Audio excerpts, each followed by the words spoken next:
So, Chris, roller coaster of a game, 3-3 here at home to Dorchester. Sum up your emotions after that. Honestly, well, I think the old cliche in football, game of two halves, very much apparent today. Reflecting back on the first half, the way that Dorchester took the game to us, really put the ball in behind us, forced us back, gambled on second balls, lots and lots of energy, lots of physicality. And we really struggled with that part of the game, and even when we had possession, rather than play our normal game and try and play out from the back or try and play over by playing out from the back, if that makes sense, like playing short to play longer. We just kept playing the ball back into them and putting ourselves under more and more pressure, so it was a little bit disappointing. So we spoke at half-time very much around having the confidence to play and have that first pass to initiate a press or any kind of pressure on our back line, but also allows us to play forward from more solid positions and more calculated forward passes. So credit to the lads in terms of their second half performance. Rio going off at half time as well with an injury, and Bretty stepping in, really marshalling that midfield, but it galvanised the group a little bit. To have your captain have to go off at half time with an injury, it almost pulled the group together. But the boys at half time were very very vocal, had their conversations amongst themselves, and then as coaches we kind of stepped in and made our observations and tweaks in terms of how we want to play. But I can't take anything away from the lads. That second half was just pure heart, pure energy, pure guts in the game, and it shows when you really match the opposition or go surpass them in terms of that kind of attitude and commitment. Anything can happen, and the quality show through. Obviously the sending off, handballing off the line, it does impact the flow of the game. But even from the first moment of that second half and going 3 down, I still felt that we were in the game, playing our more preferred football and having more of a hold in the game, if that makes sense. Even though the goal, the score's 2-0, 3-0. But the way the second half went and kept pushing and pushing, the belief in the lads, the intensity, the work rate, players running through the pain barrier and really stretching themselves, and everyone raised their game in that second half, and it almost proves the players within that dressing room what they're capable of when they really kind of max out, when they give everything that they've got, in terms of heart, in terms of courage, in terms of effort, and then their technical qualities can shine through.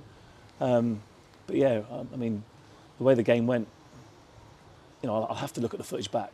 I'll have to look at it back, but on player reaction alone, I would assume that last moment's over the line, and potentially 3 points has been given to us as one because a linesman's not up with play. He's 10 yards off it, and as we all know, referees and linesmen and assistant referees, they can't give unless they've seen it, and yeah, we understand that, but please be in line.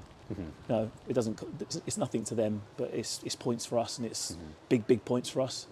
But a performance that we're really, really proud of in that second half, and we've got to take confidence from. And as I said to the boys in there, what more can it take to prove to them individually and collectively what they're actually capable of? 100%. I was speaking with James midweek, and he was saying that he's looking to add more goals to his game, and obviously he's popped up with a vital one today to lost the point. Just a little bit on him and his performance, and obviously the rest of the team. Yeah, I mean, James, we all know about James. He's a lively player, and box to box, when he has the ball at feet, he terrorises defenders with his speed, with his change of direction, his direct running.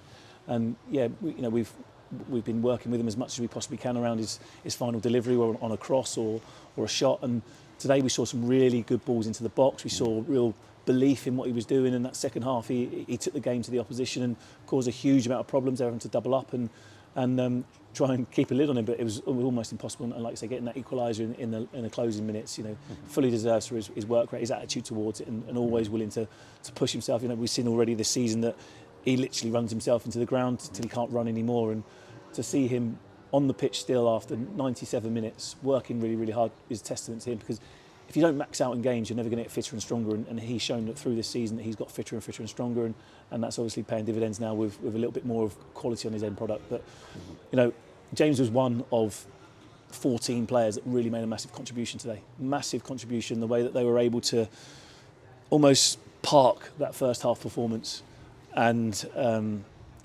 draw some real confidence from the group themselves and push one another on the pitch in that second half and get a result that we're pleased with.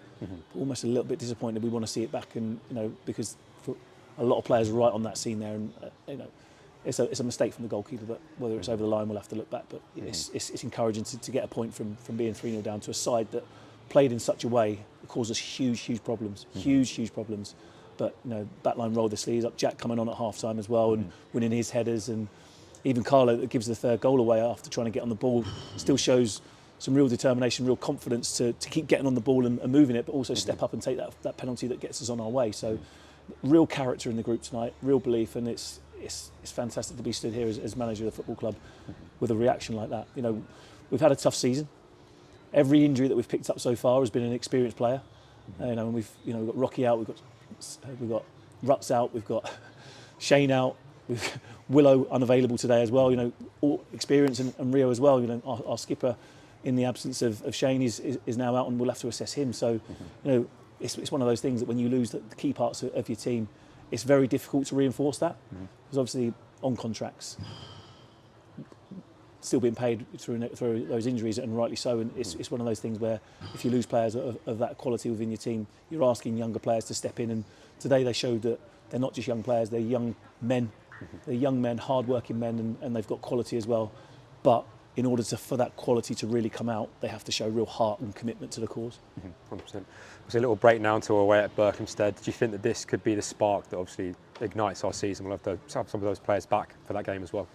Well, quite potentially. I think we've spoken quite a lot this year, and last year we kept talking about moments that could be sparks. The only way that we'll find that out is how the players react. We'll train Thursday, have a little bit of a light session, but also just make sure that we're checking on players and maybe topping up some players that have less minutes.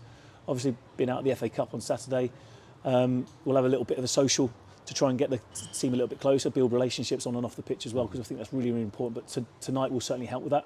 Yeah. I'm going to take the lads for a bit of paddle, which will be interesting. So will be a bit of fitness, bit of cardio, also a bit of competitiveness within the environment, which will help with the social camaraderie as well. So we're looking forward to a little bit of a chance to take stock, to recharge, but also it gives us a free weekend where one or two of the lads that have picked up knocks and injuries, that might help us kind of strengthen the team off the back of that. So we haven't got to go until 10 days in time, and it gives those lads that are out injured a little bit more time to rest and recover and hopefully contribute when they're fully back in.